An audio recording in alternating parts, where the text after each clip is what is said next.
Okay, can I have everyone take a seat, please? It's 7 o'clock.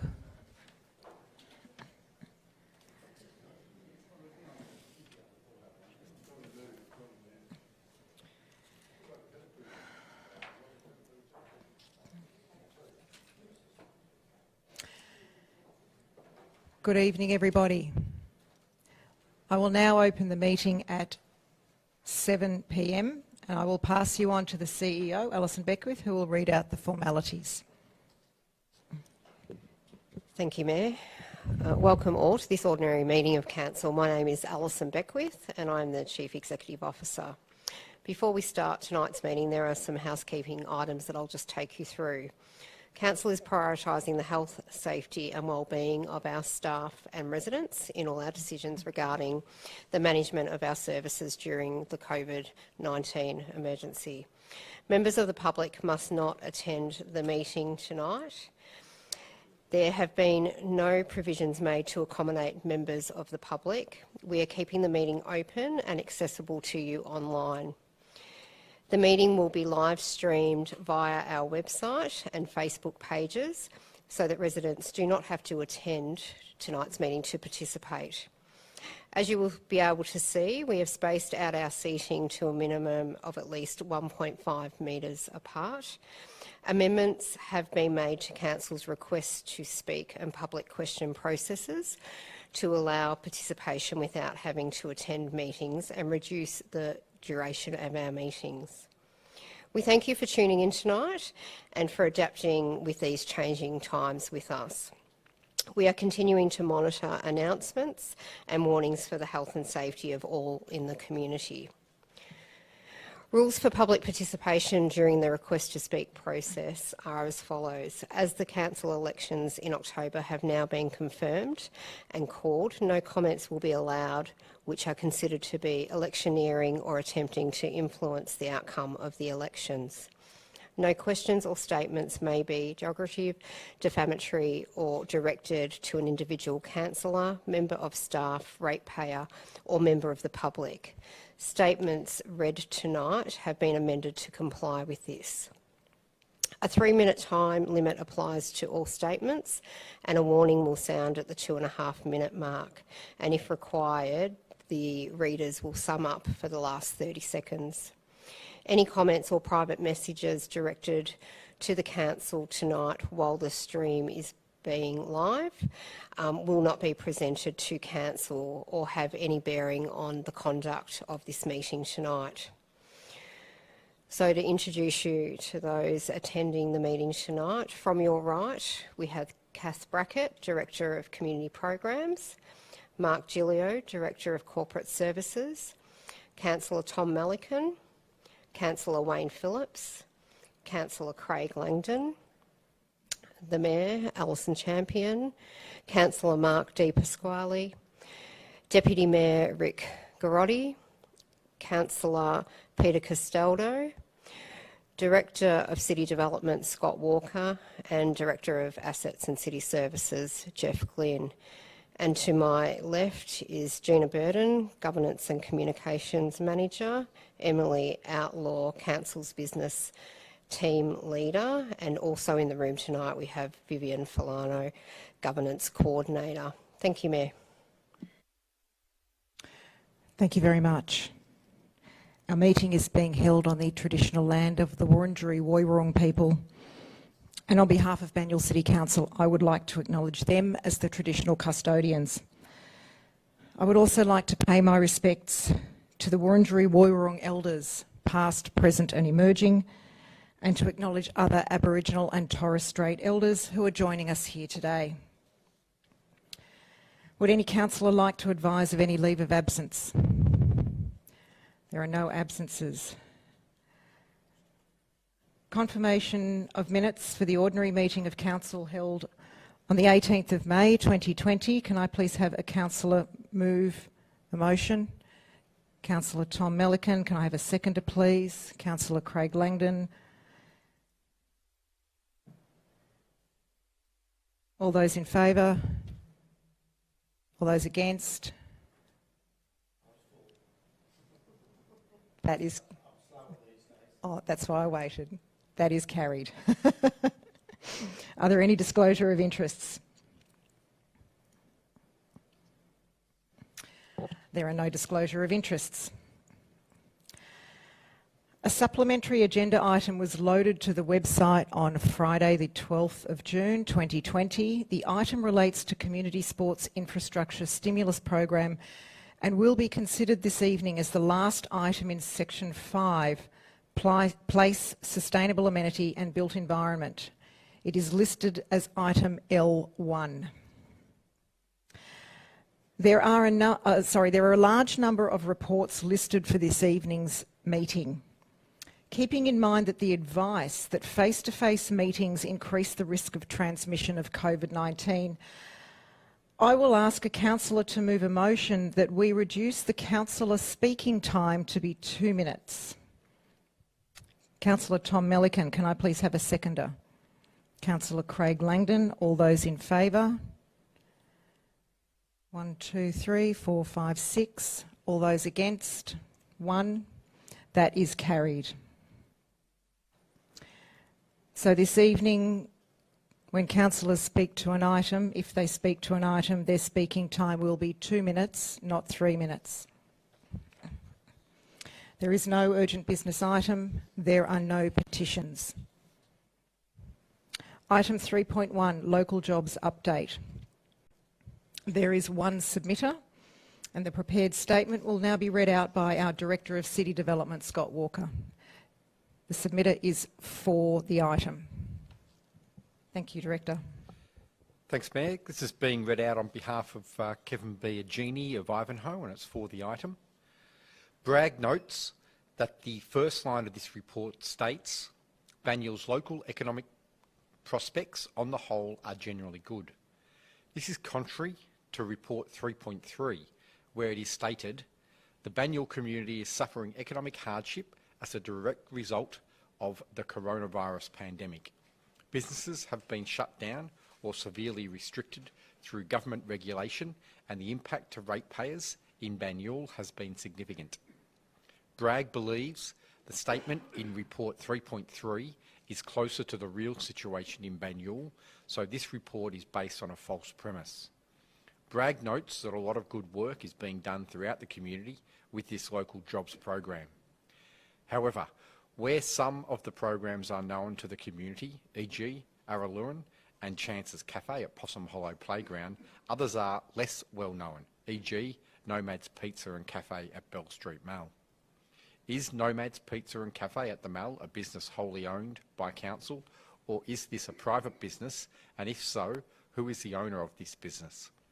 Council needs to be transparent with its community in all its dealings with this program, or the community will be asking these types of questions.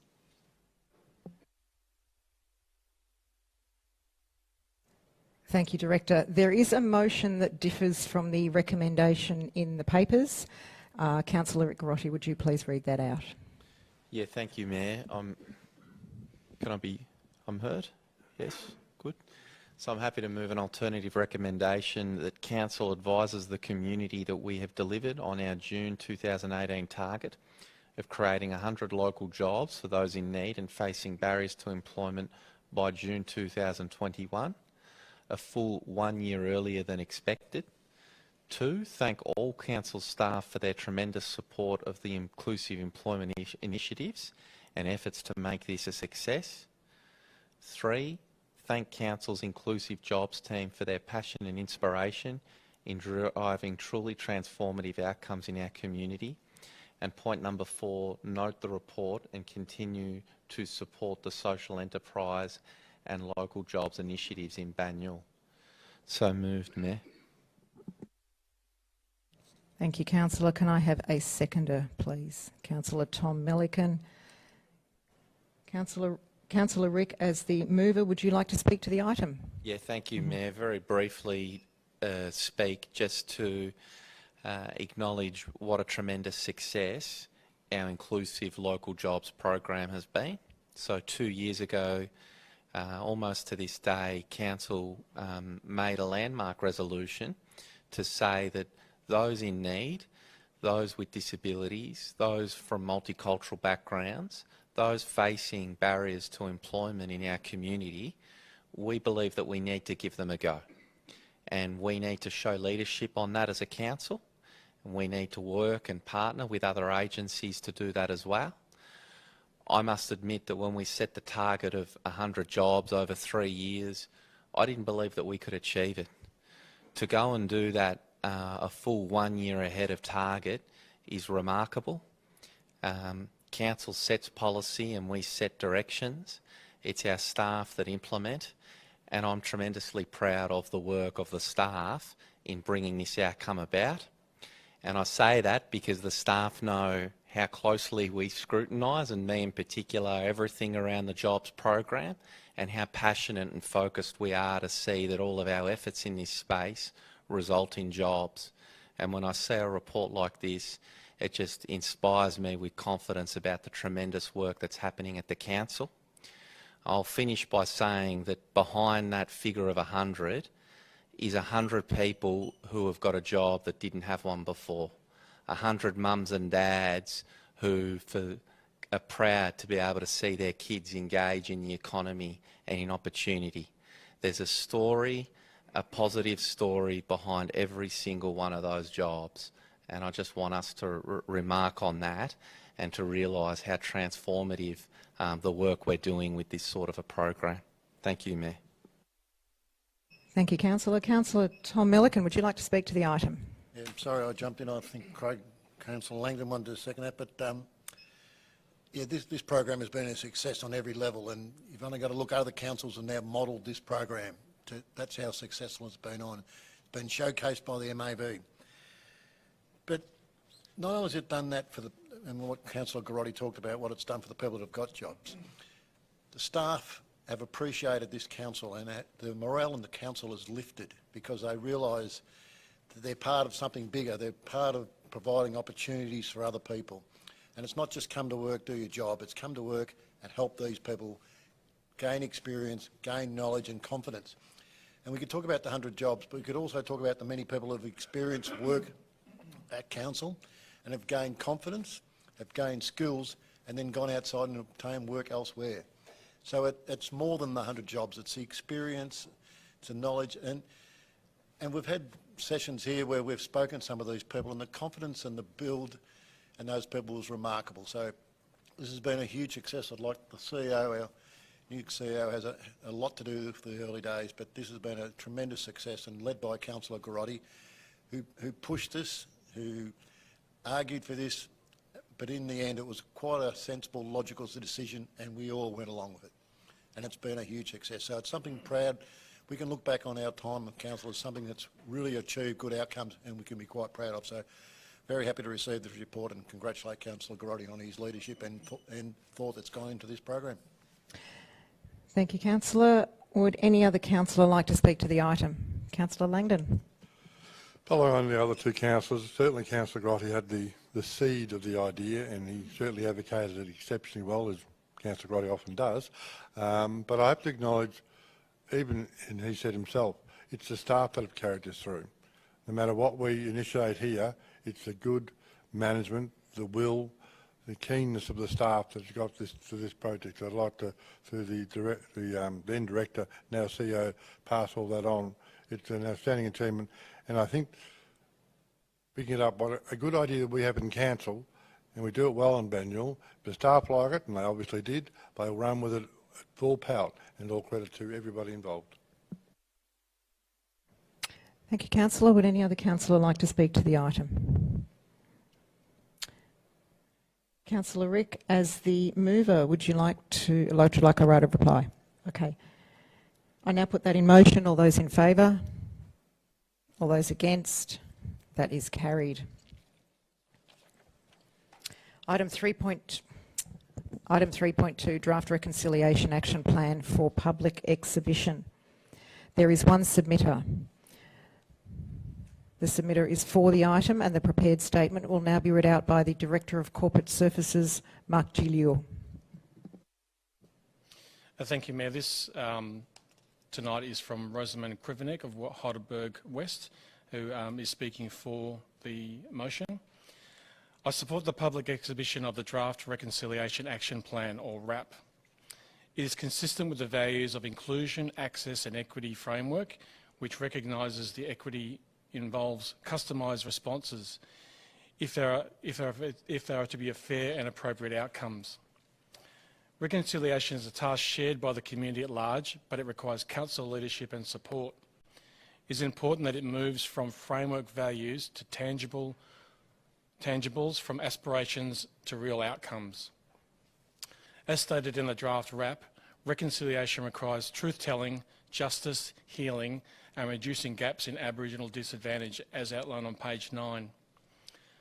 To avoid a deficit approach, we need to respect the extraordinary resilience and forbearance of Indigenous nations, the important knowledge that Indigenous people continue to curate and their ever-growing achievements on our present shared community and society. The gaps that persist are strongly related to deficits in health, housing, education and employment opportunities. Council has an important part to play in redressing these deficits. Recognition and respect for the Wurundjeri Woi-wurrung people's deep and continuous connection to the land needs to be shown by active and willing protection of cultural heritage places and other places of cultural significance. Thank you. Thank you, Director. There is a motion that differs from the recommendation in the papers, and I understand Councillor Langdon would like to read that out. Yes, item 1 and 2 as per the papers. Item 3, Council expresses its commitment to work in partnership with our First Peoples towards Reconcile Australia, tackling inequities and improving social, economic and cultural wellbeing for our First Peoples, which is a timely piece of work considering the recent global events and the Black Lives Matter movement. Also move. Thank you, Councillor. Could I please have a seconder? Councillor Peter Castaldo. Councillor Langdon, as the mover, would you like to speak to the item? Thank you, Mayor. More than pleased to speak in the item, and I do compliment Rosemary for her contribution. She's making some very valuable input, and I thought her comments were very reasoned and very sensible, and it's what I think this council is trying to do. I've moved to the third item because I thought we could not help but acknowledge the Black Lives movement, the Black Lives Matters movement. It is taking worldwide, and AFL's doing it, England's doing it and what have you. Some are more peaceful than others, unfortunately. Always bad elements get some control. But it is an important movement, and because Black lives do matter. And as you see some of the horrific things that have occurred with those in custody in the police force, luckily our police force is a bit better than some, but I have seen activities in the past that have been not the most professional, I would say. The draft RAP has been worked with the Aboriginal Advisory Committee. The committee is working exceptionally well. I acknowledge Councillor Castaldo chairs it half the time, and Aboriginal chairs it the other half, Charles usually, and Charles does an excellent job of chairing it. One of the things I'll say about the Advisory Committee, there has to be a quorum of Aboriginal people there, otherwise nothing can be resolved. And that is working quite well. It also empowers them. It's not just being led by Anglo-Saxons. So it's working very well. It's reconciliation is a journey. It can't be done overnight, and I think more. Well, suddenly got louder. Certainly, we are doing small steps, and I think Banyule, in its own way, Barwon is growing from strength to strength, and with the development of Olympic Village, Olympic Parklands, their facility will even get bigger. So I look forward to greater achievement down there. Thank you, Councillor Langdon. Councillor Castaldo is the seconder. Would you like to speak to the item? I'd also like to reflect the same sentiments as Councillor Langdon has. I'd also like to thank Nicole Findlay, the author, and the rest of the contributors and the staff of Council and Batsiak Committee for their contributions, especially Sue Harris of Reconciliation Banyule and Charles Pakana for contributing their time during Batsiak and also outside, who have continued to contribute. The partnerships of all those that have led us to where we are now gives me faith that we are now venturing on a path that will drive our organisation and community forward. I look forward to additional contributions that start us on this reconciliation journey, and please do read this draft and make your contributions. Thank you. Thank you, Councillor. Would any other councillor like to speak to the item? Councillor Tom Milliken. I know we're on a time frame, but I just had it's interesting how we think we're an equal society, but clearly we're not. And what's happened in the last month has just highlighted the issues in America, but we face the same issues here. And then got to go back to closing the gap reports, which just year on year just show how badly we are doing and how we are not progressing. And we have a federal government that's focused on these issues, and yet we're still failing. So as a council and as a community, we do need to do more, and I think this is a small step towards that. I'll support this tonight, but we still need to do so much more. The other advantage of going to a RAP is we'll be able to instill this into other organisations which we are part of, and to help promote them on their journey as well. So this is a very important step for us, but it's a step we should have taken a long time ago. Thank you, Councillor. Would any other councillor like to speak to the item? Okay, Councillor Langdon is the mover. Would you like a right of reply? Okay, I now put that in motion. All those in favour? All those against? That is carried. Item 3.3, council support for ratepayers suffering hardship as a result of the coronavirus pandemic. There are 3 submitters, all for the item. The prepared statements will now be read out by the Director of Assets and City Services, Jeff Glynn, and the Director of City Development, Scott Walker. Thanks, Mayor. I'm reading the first statement on behalf of Brian Grace of Greensborough, who's speaking for it. My name is Brian Grace. I'm a resident of Greensborough. I support the recommendation to assist ratepayers who have been affected by COVID-19 and have a healthcare card. But I question why it has taken this council 4 months to come up with this type of assistance. Most federal and state governments took only weeks to look at assistance packages. 4 months is far too long. Whilst I do support what has been done, I question seriously how long it has taken to come up with this recommendation. The Banyule community needed help 4 months ago, and they still need it now. Better late than never is one train of thought, but I question that.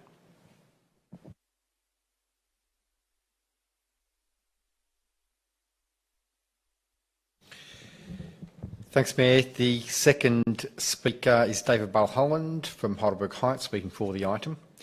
This statement is read on behalf of David Mulholland, Chairperson of the Banyule Ratepayers Action Group, BRAG. BRAG feels for all those in the community doing it tough. We speak in favour of the motion tonight. Council's Financial Hardship Policy 2016. It was very specific. It said that Council would not give any waivers of rates or charges, or any special rates or charges. Just flat out. Council will not give a waiver, but only consider a deferral of rates and charges and interest penalties. And then, when Council did the COVID-19 update of the financial hardship policy, Council still said again they would not give a waiver on rates and charges. What BRAG believed is that Council was in conflict with the Local Government Act 171A, which is very specific that councils would consider people with dire financial hardship considering waiving rates and charges. BRAG supports either option A or B, as either would enable ratepayers to be supported and allows Council to comply with the Act.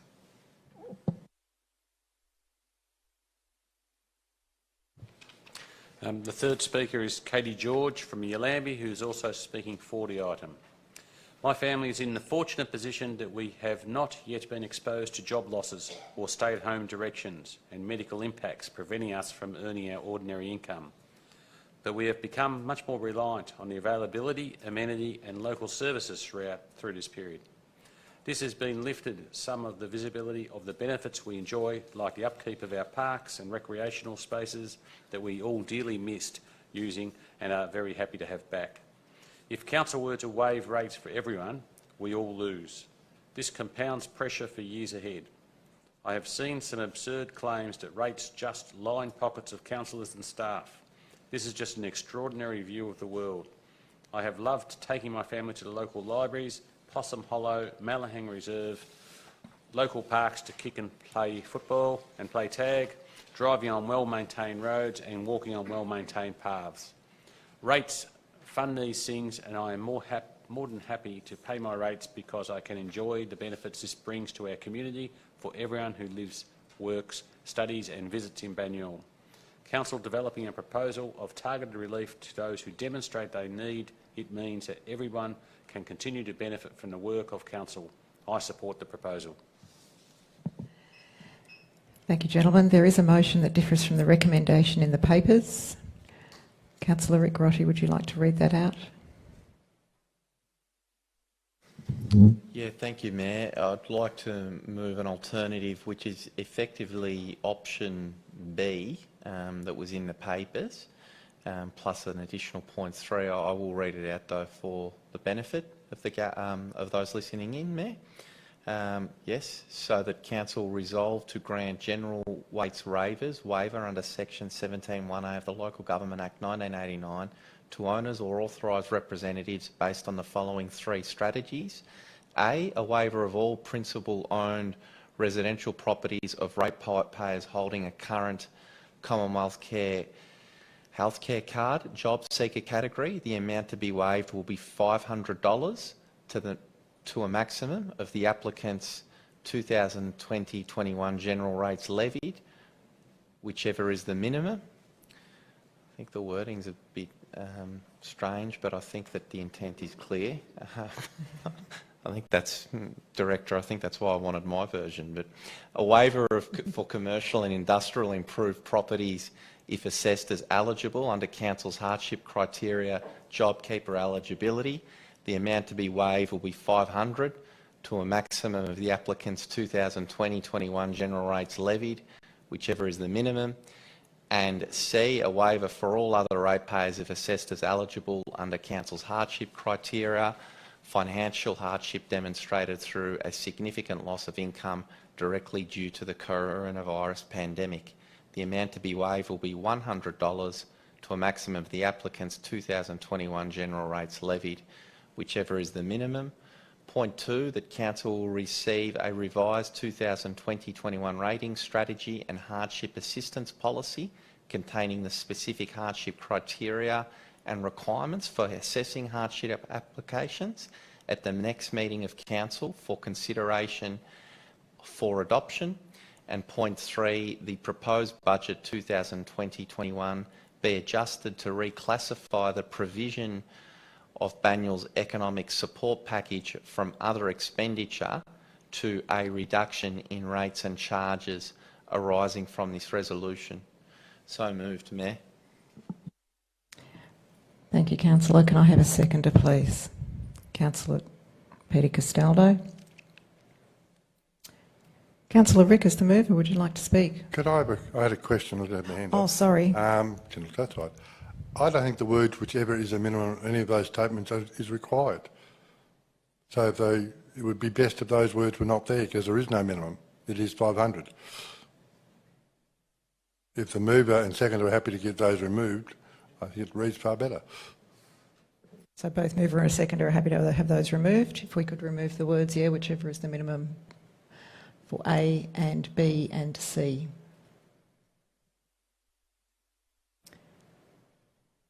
Thank you.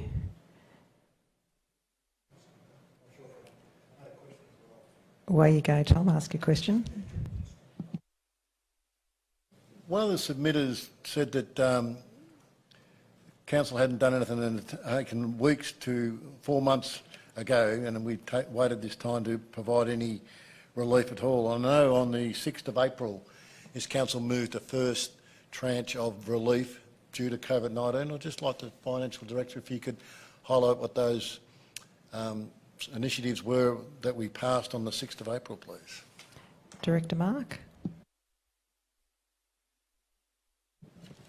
Yeah, through you, Mayor. There was a significant package that benefited both residents through rate relief as well as local businesses, and there was a number of options available to local businesses. In relation to ratepayers, it was the first tranche, and that related to the deferral of rates. So ratepayers could apply for the deferral of rates for up to interest-free for up to 15 months as sort of immediate relief. And this one's the second part of that. We're actually writing off, if you like, or waiving rates based on that targeted hardship application process. So, yeah, second part of it, and the first one was around the deferral. Now we're taking it a step further and offering the waiver. Oh, there's a number of things for businesses. There's quite a few in terms of providing them relief for rental, assistance with some of these special charge schemes, also fees as well, for community fees, as well as some fees and charges for local businesses as well. Thank you. Did any other councillor have a question? Okay, Councillor Rick, as the mover, would you like to speak to the item? Yeah, thank you, Mayor. I'll make a couple of comments. Just really to clarify that with this recommendation tonight, for any ratepayer on the Job Seeker program, we will waive your rate by $500. For any business or business that's renting a property that is involved in the JobKeeper scheme, we will waive your rates by $500. And for any other ratepayer out there that's suffering financial hardship but doesn't fit into those categories, we will waive your rates by $100. So this is a massive economic stimulus and support package for our community. I acknowledge that it's taken a few months, but we have to recognise that we've deferred rates for 15 months. So we took immediate and decisive action to say, if you're having hardship, we're going to defer things for 15 months. Don't worry, don't stress, get things under control. We've now circled back and said, if you're still experiencing hardship and you're in these categories, we're actually going to be waiving your rates. And $500 at this time for ratepayers is significant relief, and we hope it'll get them through. I will note that this will be the first time in the history of Banyule that our revenue collected from rates will be going backwards, and we expect it to be at least 5%, if not 7.5%. So that is a massive reduction in rates, but we're putting it directly back into the pockets of our community and those in the community who need it most. So I'm very pleased to be moving this tonight. Thank you, Mayor. Thank you, Councillor. Councillor Peter, as a seconder, would you like to speak to the item? It's great to see unanimous support from our speakers this evening on our hardship policy. Council's taken a very considered, strategic and sensible approach to these unprecedented times. We first took the pressure off all households to delay payments to those that needed it. Now we have offered rate waivers of we've decided this evening of either $500 or $100 to people experiencing hardship, either businesses or residents.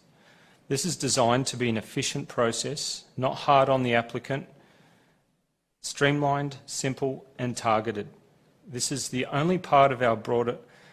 not only the only part of our broader package. We have maximised the service delivery and will continue to bring services back as soon as we can, maintaining capital expenditure, reducing the rates we collect to all those that need the support most.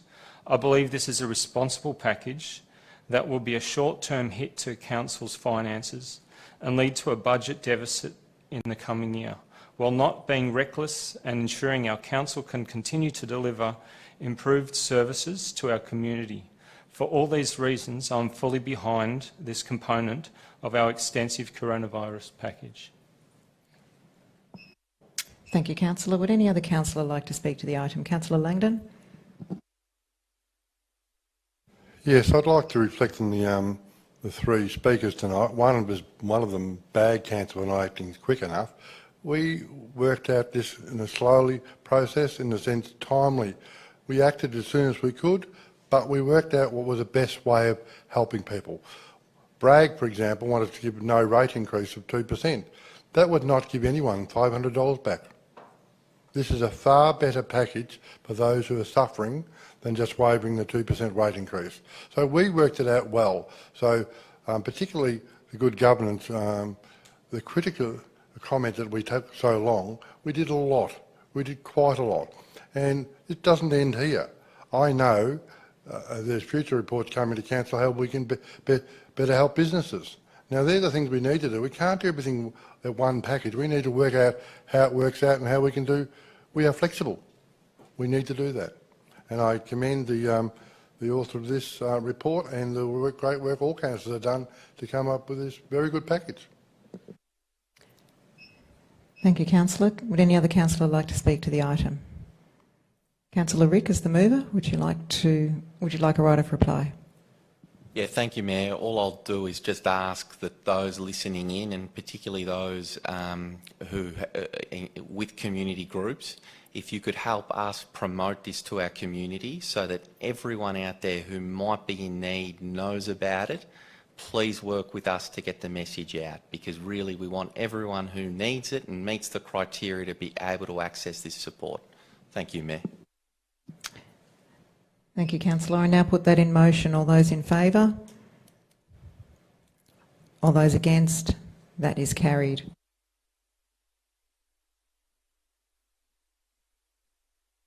Item 5.1, consideration of submissions and objections. Rosanna Village Shopping Centre Special Charge Scheme. Council received 11 submissions in response to the proposal pursuant to section 223 of the Local Government Act 1989. No submitters elected to be heard in relation to their submissions this evening. Can I please have a councillor move a motion? Councillor Tom Melican. Can I please have a seconder? Councillor Craig Langdon. Councillor Melican, as the mover, would you like to speak to the item? Yeah, well, we're just considering the objections, and I can fully understand those objections there. Rosanna Village has gone through a world of change in the last few years with the rail crossing removal. Certainly impacted the village. There was a general downturn in retail, strip shopping centres particularly, and now we've had the COVID-19. This has had a massive impact. I can understand why some of the traders are there are feeling it, and every time I go down there it seems like there's another shop that's in distress, and it's very difficult to be positive. So council's embarked on a very widespread program to upgrade the shopping centre, to redo all the footpaths, to do all the bins and create a bit of a square on the corner of Lower Plenty Road and Beetham Avenue to try and give the centre a bit of a lift. It has been quite difficult, and the other thing we'll talk about in that first round of relief we provided to businesses, one of the first things we did was suspend the special rate charges for 6 months. That was done back on the 6th of April. So all special rate charges will be paid by this council for 6 months to try and assist the traders, and that could be extended even further depending how long and severe this downturn is. So council's done what we can to try and lift Rosanna.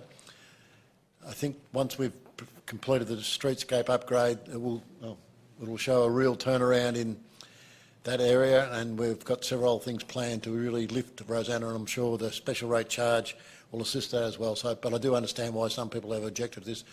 The vast majority I've spoken to are supportive of. I know the Trades Association is supportive of this, and I'll support this tonight, but I do understand why some of the traders in Rosanna are feeling a bit under the pressure. Thank you, councillor. Councillor Langdon, as the seconder, would you like to speak?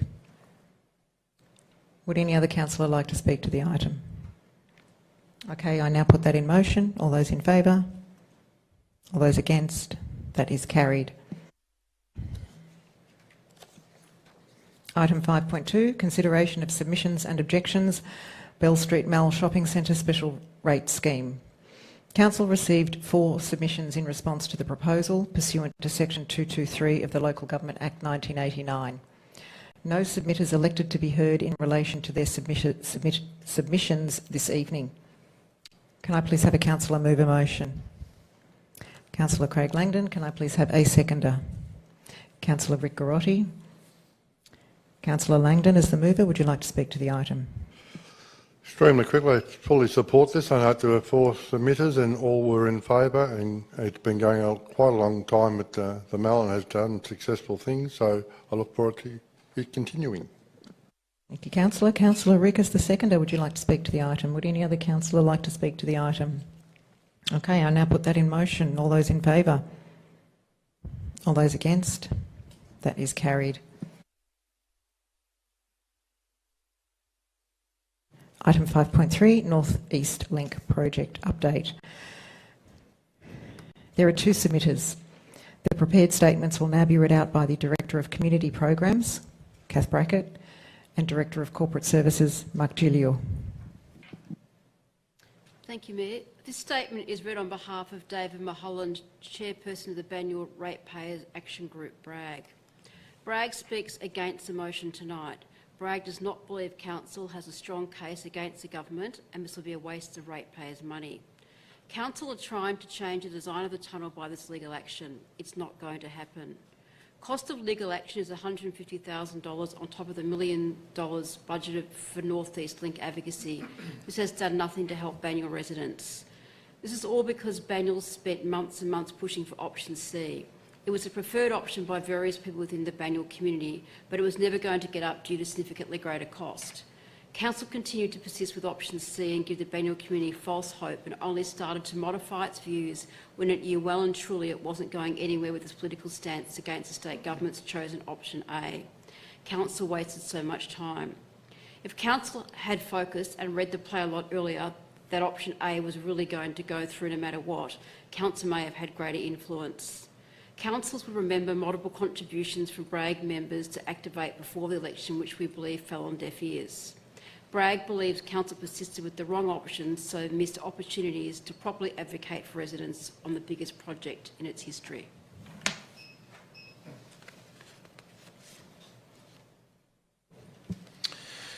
I'm reading on behalf of Katie Georgia Yalambi, who's speaking for the recommendation.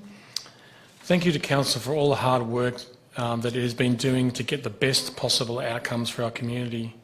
Can we please stop saying that NELP and CPB contractors are consulting with the community? Consultation means that there is a two-way conversation where the community has an opportunity to influence the outcome. Even NELP doesn't say consultation anymore. They have a community liaison group to receive feedback, but they don't actually allow for bona fide consultation or influence. It would be fantastic if Council would meet with community representatives to hear from us directly and talk to us in detail on the community advocacy as part of Council business on the 6 key outcomes. This would be a great opportunity for us to let you know how this is actually playing out. NELP have not even done proper proactive communication with people residing in Gabonia, AK Lines and Windsor Reserves to explain to them they may significantly impacted yet, or may be significantly impacted yet. So there's a very real problem that continues to remain unresolved, and we'll see residents in the position I am now with no notice in 12 months' time that the homes may be unlivable. Council, please take into consideration how you can make sure this doesn't happen. I know it's a state government project, but we continue to rely on Council to advocate as strongly as possible on behalf of our community and to do proper consultation with us separately from NELP. Thank you. Thank you. Can I please have a councillor move a motion? Councillor Tom Melican, can I have a seconder, please? Can I have a seconder, please? Councillor Mark Di Pasquale. Councillor Tom Melican, as the mover, would you like to speak to the item? Yeah, we've talked about this too much, but it's incredibly frustrating, and the longer it goes on, the more frustrating it is. As we remember, option A was chosen. It was the shortest and cheapest. If you're adding, that's when it was from Greensborough to Balloon. Now it's from Greensborough to Springvale Road to Chandler Highway. They've added another 14 kilometres in the widening of the Eastern. It is no longer the shortest, it's no longer the cheapest. On top of that, we now have the City of Melbourne, due to COVID, removing parking, removing lanes on roads and closing the city down to cars, basically. And yet we're persisting in building a northern freeway into the city. So, and then we were told to go off the EES, put your best foot forward to the EES. We did that, and the EES panel agreed with council that the tunnel boring machine shouldn't be launched at Ball-Aisley Reserve, the army camp shouldn't be touched, the tunnel should be extended further, and the eastern freeway widening should be reconsidered. All rejected by the government. Now we've had an announcement of the suburban rail loop, which is not even, North East Link is not even in the planning for the suburban rail loop, yet they cross each other twice and follow similar routes. So we have a $16 billion project, and I know it's all about jobs, but if you look at it, the $16 billion, the amount of jobs, it's $250,000 per job per year, and once the North East Link's complete, there'll be no ongoing jobs. It's not a good stimulus package for jobs. It's a freeway that was developed before COVID, before travel patterns changed, before the way we moved around changes. And then we have the Westgate Tunnel, and you only got to look at the mess that's in to realise if you don't get the planning right, the debacle it can become. So all we're trying to do is get the government to listen to their own planning panel and adopt those recommendations. So I don't think it's a waste of money to try and preserve Banyule for Banyule residents and not turn it into a divided trench, which the North East Link will do. So I'll support this tonight, but it is incredibly frustrating.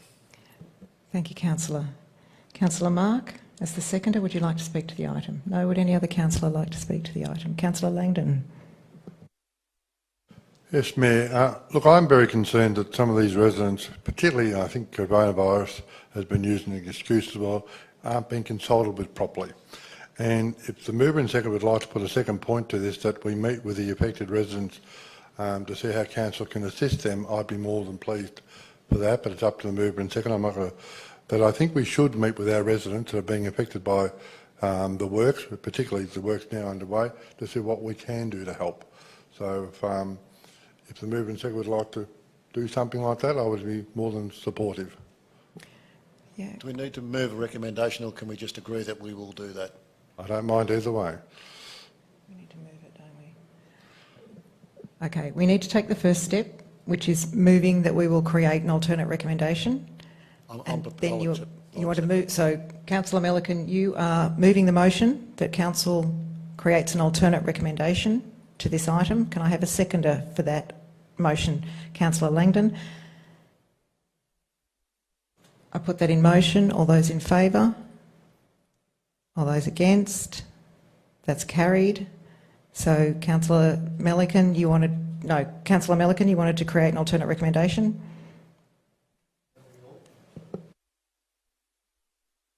That we organise a meeting with affected by Ball-Aisley Reserve residents.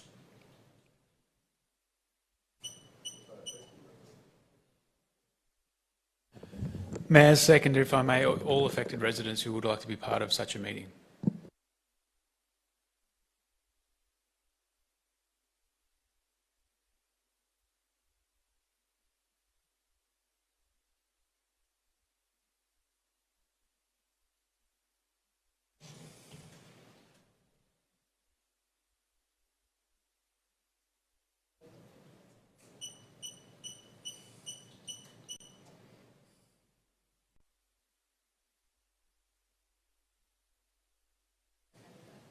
Councillor Melican, would you like to read the alternate recommendation, please? That 1, we receive and note the report, and 2, meet with all affected residents who would like to be part of such a meeting with council. So moved, yep. Okay, can I have a seconder, please? It was Mark, Councillor Mark. Okay. Councillor Melican as the mover. Councillor Mark as the seconder. Would any other councillor like to speak? Okay, I now put that in motion. All those in favour? Councillor Phillips, all those in favour? Or all those against? That is carried.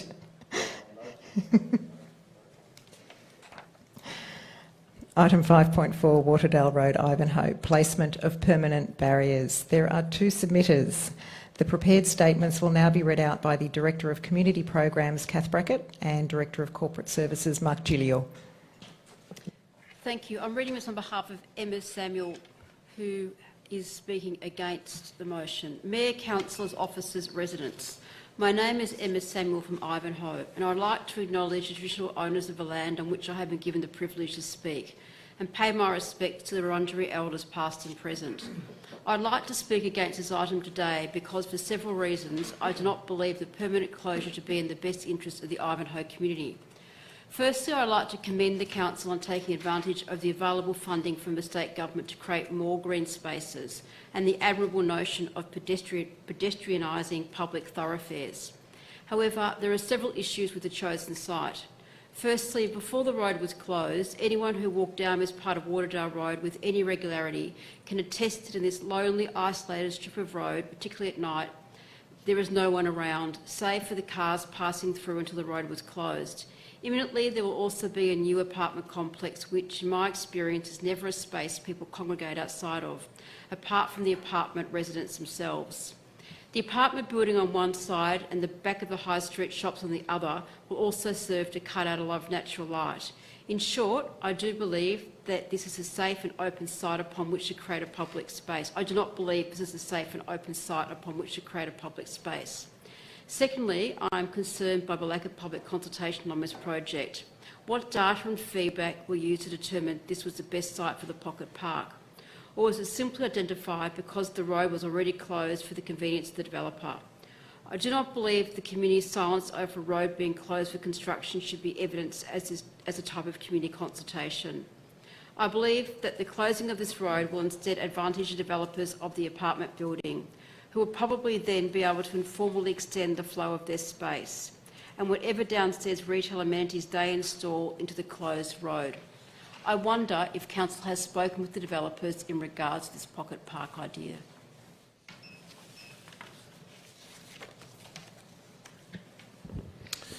Speaking on behalf of Kevin Hill of Ivanhoe, who's speaking against the recommendation, I speak against the item 5.4. This proposal is highly contentious. The core of the matter involves creating an open space, principally for the benefit of the owner and occupiers of the under-constructed development at 154 Upper Heidelberg Road on the corner of Seddon Street. I believe councillors have consistently said words to the effect of, if we were to give you special consideration, then we would have to give equal special consideration to everybody else. And so residents of Banyule, and particularly residents and ratepayers of Griffin Ward, are entitled to pose the question back to Council. Why is this previously rejected idea being rolled out again for special privilege consideration? What political advantage will accrue for Council and/or the Griffin Ward councillor if this proposal is voted through? Why is Council even considering this officer proposal when the idea has been previously rejected in 2012? How does the proposed closure of Waterdale Road intersection with Upper Heidelberg Road benefit ratepayers and residents? How many ratepayers and residents have recently petitioned Council to build a pocket park of the size and form envisaged by Council town planners at the location requiring road closure? This previously rejected proposal remains conceptually unacceptable. Nothing has changed that would cause residents and ratepayers to accept this latest iteration of this very bad idea. Thank you. I do too. Councillor Langdon, what's your question?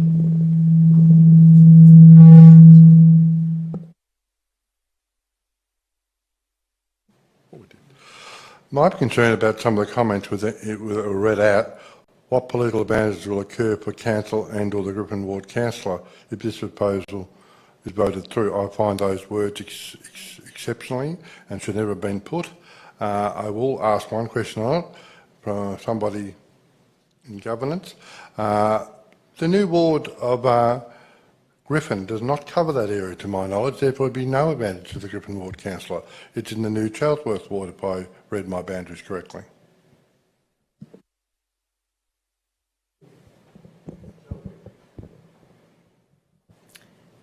Thank you, Councillor. Does any other councillor have a question? I have a question. I'd like to know, is this actually an officer-directed item? This has been accused of being an officer-directed item. Is it possible to have an answer to that or not, Director Scott? Through yourself, Mayor, I'm not quite clear on what the question is, but this is certainly a process here to bring forward the road closure to enable the pocket park that council has received an indication of funding for from the state government. So to enable the pocket park to proceed and be in place permanently, we need to close the road. The road closure needs to go through a process, and there's an opportunity now for submissions to be put forward when we pursue that process, and we'll seek further formal input from relevant authorities as well as part of that process. A report will come back to the council to consider those submissions before agreeing to formally close the road. So this is a part of a process here. Thank you for clarifying. Yeah, of course you can. Of the director, one of the emails I received during the weekend were making the statement this was not part of the Ivanhoe Structure Plan, and in actual fact the Ivanhoe Structure Plan was not supportive of it. I'm not sure where this all comes from. I realise we could possibly get state government funding for a pocket park, and that's always a great initiative to go on, but I don't understand the sequence that led us to here. Again, through yourself, Mayor, the site was one of 7 sites identified in the Ivanhoe Structure Plan as potential opportunities for future parklands or pocket parks. However, having said that, it didn't lock in that it would be a pocket park or future road closure. It was identified as a potential opportunity for that to create a public space within the Ivanhoe Activity Centre. And obviously that means that then there's, it would be one of 7 sites that could be considered or looked at, but certainly was identified in the structure plan. Thank you, Director. Councillor Follow-up Langdon. question. The Ivanhoe Structure Plan never rejected the site as a possible pocket park, it just left it open. So it was, the email I got basically said it was rejected, and I'm just clarifying it was never rejected as a pocket park proposal for that area. Through the structure plan process, no, and in fact, to the contrary, my understanding is that I identified it as a potential opportunity. Thank you. Does any other councillor have a question at this point? Okay, can I please have a councillor move a motion? Councillor Peter Castaldo, can I please have a seconder? Can I please have a seconder? Councillor Craig Langdon. Councillor Peter, would you like to speak to the item as the mover? Thank you, Mayor. And thank you for the contributions from the officers to clear up some of the complexities that happened back in 2012-2014 when the Ivanhoe Structure Plan was being developed and when the views of the community were consulted and the opportunities were identified. Now, this is one of the dangerous intersections in this area. No doubt lots of people have experienced confusion where multiple roads come and meet in here, and it's a dangerous one for pedestrians. The temporary closure of the Waterdale Road crossing here has presented us with a couple of opportunities for us to understand what the impact of if this road was closed. Now, we've had a couple of comments or emails sent to us challenging that this is a good idea, but we're going through a consultation period now to review the impact of this. And we welcome your contributions. Now, there's a range of opportunities here that we as a council need to consider. During the last state election, a program of pocket parks were rolled out, and this was considered one of those opportunities that our council could start to implement some of the opportunities that the structure plan identified. Now, I'm supportive of the idea but we need to go through the motions. It's a $1.3 million offering to our council to improve this quite poor interface and section of Ivanhoe to enable people that use the car park better, safer access to the retail precinct. It also improves the opportunities for access from the eastern side as people make their way into the activity centre. It also gives people like myself, when we're pushing children in prams across dangerous intersections, that safety to walk down the high street without constantly being worried about cars quickly turning or doing right-hand turns illegally into that road. Thank you, Councillor Peter. Your 2 minutes is up. Thank you. Thank you. Councillor Langdon, as the seconder, would you like to speak to the item? Yes, Mayor. The High Street everyone refers to as Upper Heidelberg Road. It amuses me it's called High Street, thinking, oh, it's not in Preston, it's Upper Heidelberg Road. The street, Waterdale Road, basically cuts across the whole intersection. It's only a one-way in that particular area going down the hill. Traffic has not been able to get up the hill for many years. I can't remember ever being able to do so. It is an ideal area for a pocket park in that sense. The only ones going to use it is running to get down to the station.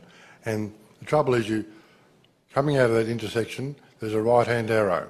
Most people presume, and pedestrians would be up there, that people are turning right onto Upper Heidelberg Road. A certain number, not many, go straight down Waterdale Road and it catches residents completely out. So in that sense, it is a great road safety initiative. A pocket park, if the Ivanhoe Structure Plan was supportive of it, I can't object to it being further open to public comment and see what happens. Thank you, Councillor. Would any other councillor like to speak to the item? Councillor Peter, as the mover, would you like a right of reply? Okay. I now put that in motion. All those in favour? All those against? That is carried. Item 5.5, Heidelberg Road bike lanes, COVID responses to transport needs. There is one submitter. The prepared statement will now be read out by our Director of Assets and City Services, Jeff Glynn. Thank you, Mayor. This submission is on behalf of Emma Samuel from Ivanhoe, who is against the item. Mayor, councillors, officers, residents, my name is Emma Samuel from Ivanhoe, and I renew my respects to our Indigenous community and thank the Council for allowing me to speak again. As a cyclist, I am delighted by the plans to create more cycling infrastructure in Banyule and commend the Council on working with neighbouring councils to facilitate safe access to the CBD by bike. However, I am concerned about the proposed solution of part-time cycling lanes along Upper Heidelberg Road. For many of us, Upper Heidelberg Road, specifically along the shopping strip, is a frightening place to cycle. There is a constant risk of being doored, unsafely overtaken by impatient drivers and careless pedestrians crossing in front of traffic. On this narrow road, a part-time cycling path does not create enough formal separation between the cyclist and cars to allow safe passage for the cyclist. Upper Heidelberg is a heavily congested road as it is, and the partial removal of the use of the road for drivers at peak times will only increase the number of hazards, particularly at a time when people are reducing their public transport usage due to social distancing requirements. Additionally, given the COVID crisis, I would be concerned as to whether a part-time cycle path would impact the number of parking spaces along the strip and further impact traders whom are already in a vulnerable position. As an alternative, I would ask the Council to investigate a separate and dedicated cycling path through the back streets, i.e. along the train line, perhaps utilising parts of Norman Street and Waterdale Road, so as to create a cycle path that is permanent, safe and accessible for cyclists of all abilities.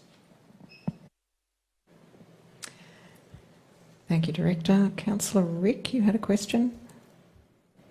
Yeah, thank you, Mayor. Just a quick question. Would it be possible for the appropriate officer to give a very brief view on the proposal from the Speaker around their alternative to go through back streets and along the train line, as it seemed reasonable to me?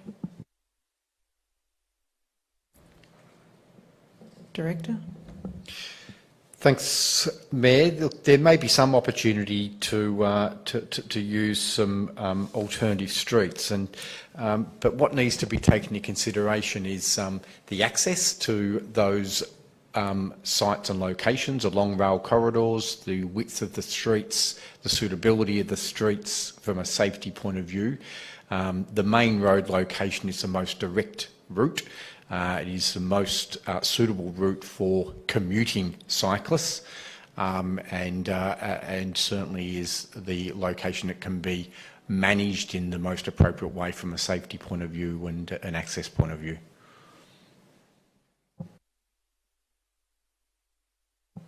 Thank you very much. Can I please have a councillor move a motion? Councillor Tom Melican. Can I please have a seconder? Councillor Peter Castaldo. Councillor Melican is the mover. Would you like to speak to the item? Yeah, I actually agree with the submitter. This part-time lane, I think, is not acceptable, but given Vic Roads and their attitude, we've been pushing for this for years, and finally they've come to the party to some degree, so we'll accept that. It's not ideal, and I think we should continue to push for a better outcome. And I understand this back street conception, but if you look, you need to get over the Hurstbridge railway line. It's in a cutting through this whole area. You can cross at the intersection of Lower Heidelberg and Upper Heidelberg Road. The next place to cross is Rose Street. So without going down Upper Heidelberg Road, there's no real way of getting across the railway line. So you only got to look at, and as I mentioned before, the City of Melbourne has removed parking, installed pop-up bike paths. They're taking away street space, and they announced today another round of pop-up lanes they're putting in the city. The problem is, how do people from Banyule get into the city? It's virtually impossible. Vic Roads have done nothing about this for years, and now finally, because of COVID-19, and with public transport usage at a very low point and unlikely to improve, and for all the benefits that people have realised from being more active, and during the COVID-19, bike sales have skyrocketed. You only got to go to any of our parks to realise that people are out there being more active, and this is the perfect opportunity to do something, but once again, Vic Roads have failed. So that's why I agree. I agree with the submitter. It's not ideal, but we'll accept this. We'll take what Vic Roads are prepared to offer. But when you think the City of London have done this, the City of Sydney's done this, Auckland's done this, cities around the world are doing this, and yet for some reason Vic Roads are stuck in the past and they won't do this. So we'll accept this. I'll agree with this tonight, but we need to continue to push. Thank you, Councillor. Councillor Peter is the seconder. Would you like to speak? You have 2 minutes. Thank you. I'm supportive of the delivery of this start or attempt to start implementing our strategic bike corridor, and I'm interested to see the outcome of it being implemented. But it's by no means perfect. As any cyclist knows, you're never going to get a perfect path, a cycling path, and especially for major roads in towards the city. We have a number of backstreet paths from different parts of Banyule towards the city and across Banyule, but they significantly take much greater time to get to your destination.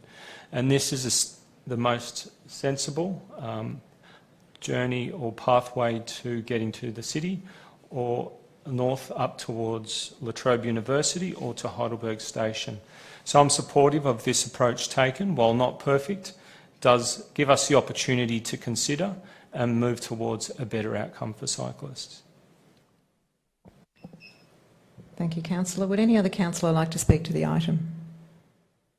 No. Okay. Councillor Tom is the mover. Would you like a right of reply? Okay, I now put that in motion. All those in favour? All those against? That is carried. Item 5.6, greening Banyule update and tree canopy coverage in Banyule. There are 3 submitters. The prepared statements will now be read out by our Director of Community Programs, Kath Brackett, and our Director of Corporate Services, Mark Giglio. This is on behalf of Rosamund Grivenek from Heidelberg West, who is speaking for the motion. This 12-page report is an informative update. There are several unresolved issues, including the method for quantifying the existing canopy and what is required to achieve 40% coverage by 2040. The 1:2 ratio for replacing trees. Does this mean 1 tree is to be planted for every 2 removed, or vice versa? Council should obtain an authoritative assessment of the feasibility of requiring new residential developments to use a rock plus biochar rather than hard surfacing in open parking areas, as at Mullahay Reserve, in order to reduce extensive hard surfacing and flood risks and enable suitable canopy planting in new developments. Both the extensive use of rock and the specific biochar production process would need to be more considered to determine whether these materials would be sustainable in more widespread use. To avoid loss of new plantings under increasingly harsh climate conditions, Council should ensure that the canopy species planted are proven survivors in the local conditions and establish an opt-in register of residents to contribute to protecting and maintaining their street trees.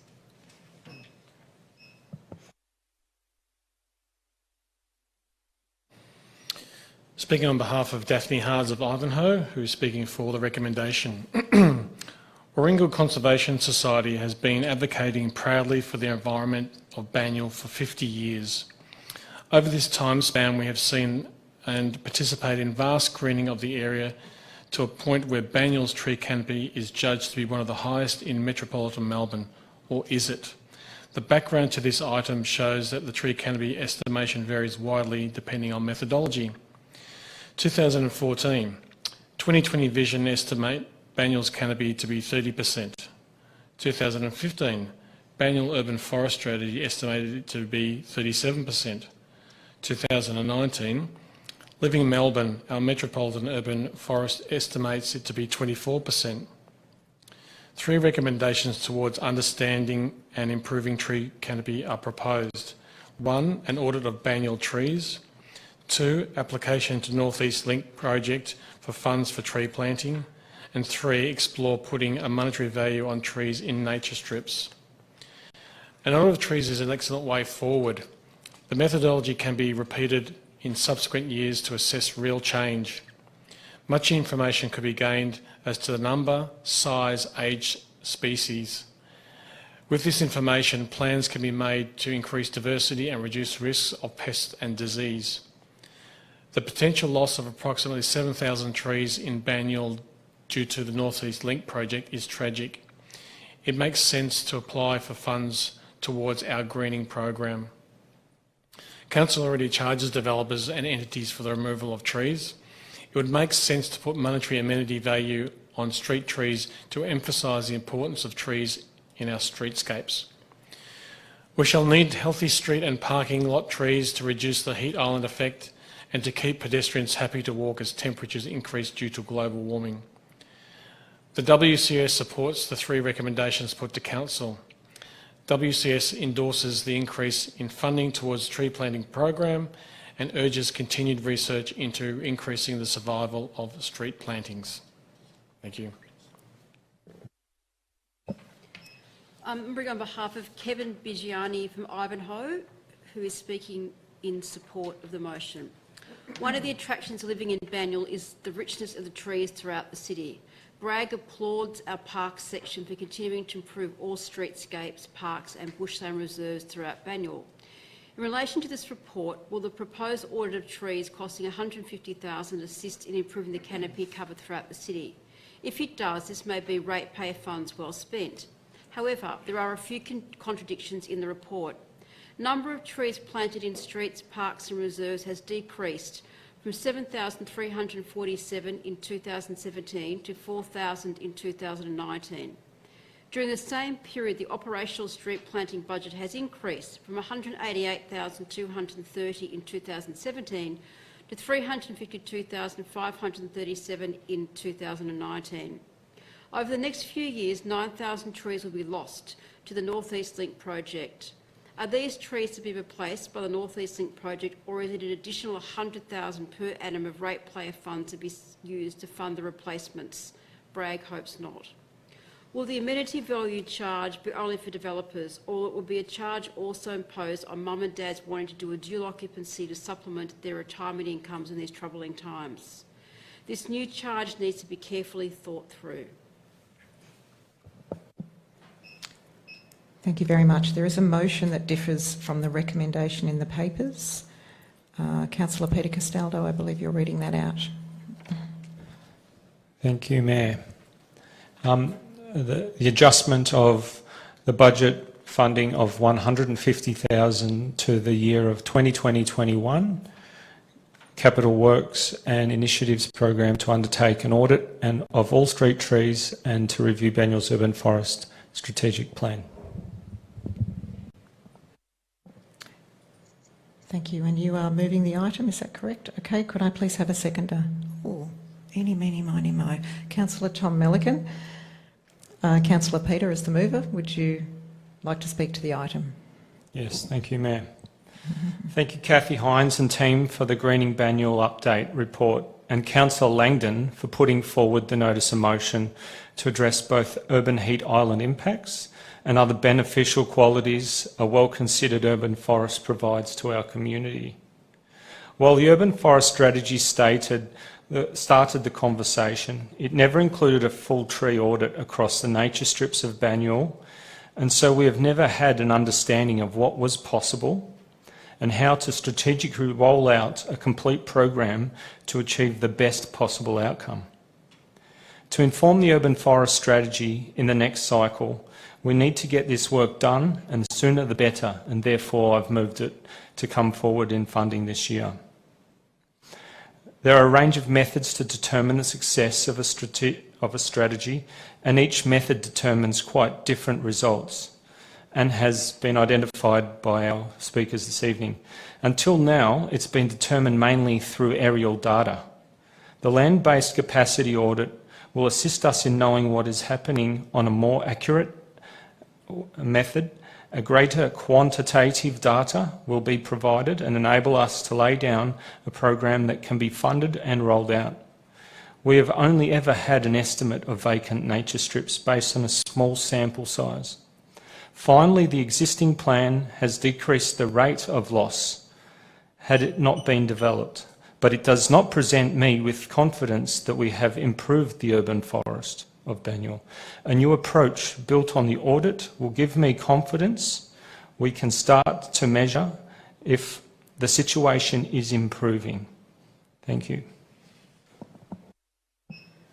Thank you, Councillor. Councillor Tom, would you like to speak to the item? I'm sorry, I should have let Councillor Langdon second that motion. It was from his notice of motion, so I'm sorry, Councillor Langdon. Yeah, great report. It really highlights the issues and the concerns, but I think we should move this forward. Like, why would we wait a year to get a report that tells us that we urgently need? And we talk about the North East Link and the number of trees that's going to take, and they've made commitments to plant many more trees than they're losing. But as the report says, if you lose a large canopy tree, it'll take 17 smaller trees to maintain that same canopy, and it can take many years to regrow some of these trees to the size that some of the trees are going to be removed are. So we need to do this fairly urgently. And the other thing that hit me in this report was we're talking about in the next 30 years we're going to have to replace the majority of the street trees in Banyul. That's a huge effort, a huge task. And climate change, not only is it vital that we actually improve our tree canopy to improve the air quality, to reduce the heat island effect, but climate change is actually going to impact on our trees significantly and bring about the demise of some of the trees quickly. So it's urgent that we set on a task of increasing our tree coverage, but also making sure we plant the right sort of trees so they get the coverage we need and will be more tolerant to drier seasons and hotter seasons. So there's lots of things we need to consider, but I'll support moving this forward because it is something we need to do. And you talk to anyone in Banyul, the one thing that people like about Banyul is our tree coverage. It makes Banyul a beautiful place, and we've got to preserve it. And at the moment, we're doing our best, but we're going backwards. We need to reverse that, and I think this will help. So I'm supporting this tonight. Thank you, councillor. Would any other councillor like to speak to the item? Councillor Langdon. Yes, it's a very big issue. As the mover of the motion that got this back on the papers and the original greening of Banyule idea and concept, I'm more than pleased to see this. The challenge we've got is a lot of our trees that were planted 30, 40, 50, if not 8 more ago, are not suitable trees for the long term. Now, some of them are being removed, and some of them are being removed now as we speak, I've noticed. And the council, the manager, is doing a great job in getting better quality trees, planting them better, and they are lasting longer, etc., etc. The first year planting, you just can't plant a tree and get 40-degree days in the middle of summer expected to be there the next year. It needs maintenance and all that. It will be an expensive program to do this. I think we have to do it though. I sent around earlier today what the City of Melbourne's doing with their greening. They're going for the same 40%. They're using it as an employment initiative for the COVID-19 as well, something I'd like to see us do long term, because this unemployment unfortunately will last a bit longer. A lot of work has to be done. Just want to touch on the Malahang Reserve. One of the speakers commented on that. We replaced a dusty dirt park, which was on a hot summer's day, the wind would blow right over the playground, with a hard surface. We did investigate using mixed, the tyre, porous tyre thing, but it didn't work because tyre on tyre, when they turn, can cause damage. But we've added an extra 2 trees into 2 car parks out, and the whole car park's designed to water those trees. So it's a step forward. We need to do more in that approach, but sometimes hard surfaces can't be overlooked. Dust bowls don't work necessarily. So it's a work in progress, and I hope we can do it faster. I'd like to see us spend more money over the coming years. Thank you, councillor. Would any other councillor like to speak to the item? Councillor Peter is the mover. Yeah, would you like a right of reply? I'd like to thank everyone, especially Councillor Langdon, for setting this whole program up a number of years back. As anyone knows that gets involved with trees, vegetation and forest, it's not about the number of trees that matters, it's a range of parameters we've got to be considerate of. It's the size, it's the type, it's the combination of trees, it's what each part of the planting strategy in different locations contribute, and it all contributes to a complex plan that's required, and only through a proper audit that's live, which is being supported here, can we really understand what's going on and plan for the future. So I thank all councillors for supporting this evening, and I think we're going to step forward and continue to improve the forest into the future. Thank you, councillor. I now put that in motion. All those in favour? All those against? That is carried. Item 5.7, contract number 1029-2020, contractors for Building Works Panel. There is one submitter. The prepared statement will now be read out by Director of City Development, Scott Walker.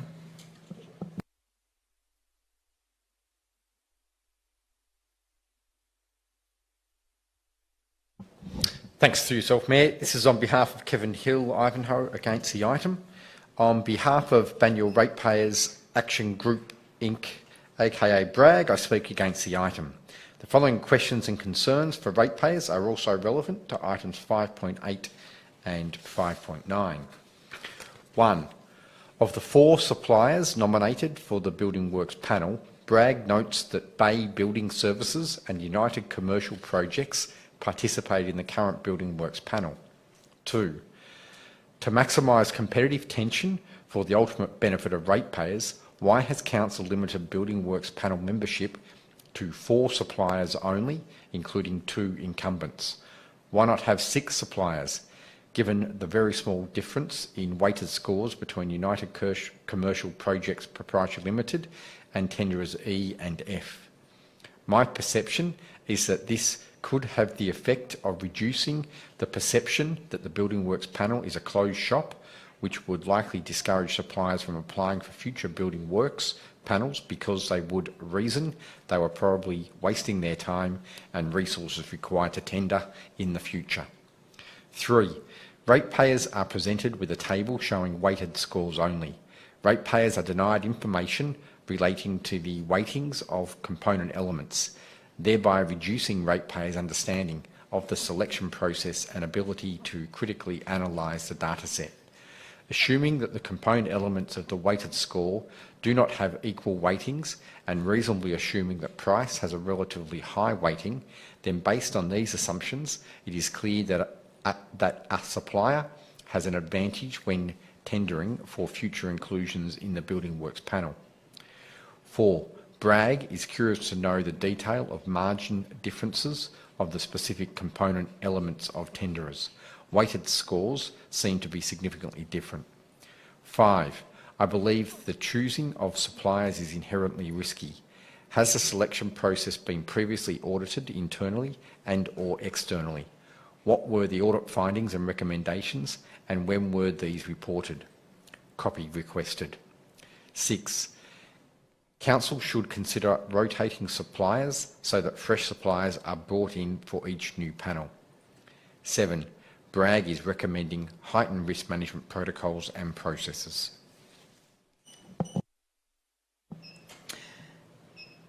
Thank you. Can I please have a councillor move a motion?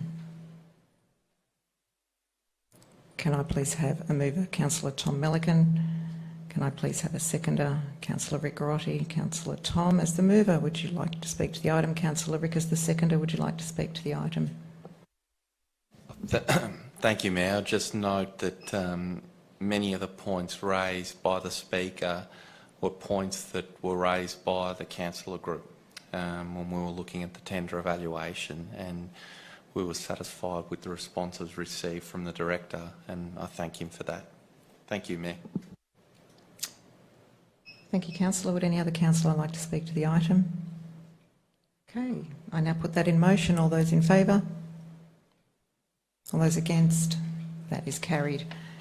Item 5.8, contract number 1030-2020, contractors for concrete paving and curb and channel panel. There are no submitters. Can I have a councillor move a motion? Councillor Tom Milliken. Can I please have a seconder? Councillor Rick Garotti. Councillor Tom as the mover, would you like to speak? Councillor Rick as the seconder. I now put that in motion. All those in favour? All those against?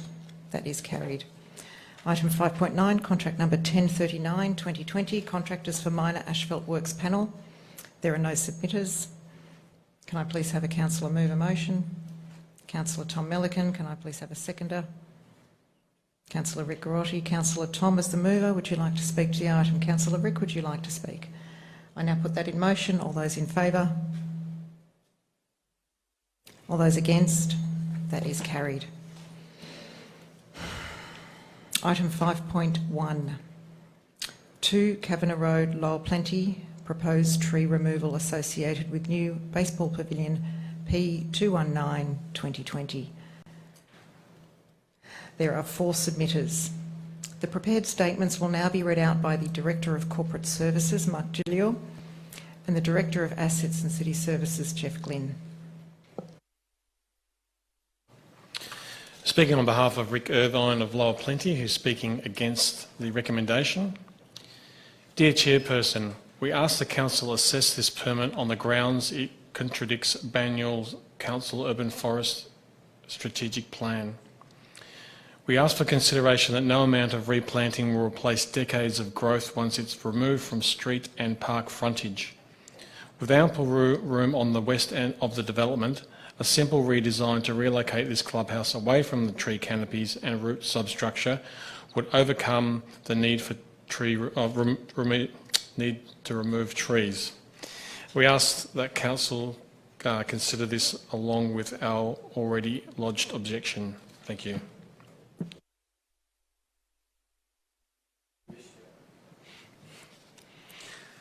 The second speaker is Adrian Balaguerin from Lower Plenty, who is speaking for the item. For the past 6 years, I have seen the RLPBC grow in terms of players, members, diversity and contribution to the community. We now compete in both the Melbourne Winter Baseball League and Baseball Victoria's Summer Competition. We boast one of the largest winter junior boys and girls programs in the Diamond Valley, and in just 5 years have built the 4th largest junior summer program in the state. We believe this is a great pathway for our juniors to play sport and contribute to the community. We are proud of our growth and of the impact we make beyond the field. We are the only club in Diamond Valley to field a women's-only team. Our programs are inclusive and family-orientated. We run Friday night summer baseball, which constantly attracts over 80 families, not just players, 80 families, who come together for games, food, friendships. You could try Paul's pulled pork burger. We take pride in our club, the field, the surrounding areas. I've played baseball in Canada, America, Cameroon, Tunisia, and I have yet to see our field with such a beautiful setting as Glenburn Park. I would even suggest we would be one of the only baseball clubs in the world to have a tree in our players' bench. The current pavilion has no female change rooms or disabled facilities. We have truly outgrown the current pavilion. We understand the new pavilion will come at a trade-off for 8 trees to be removed.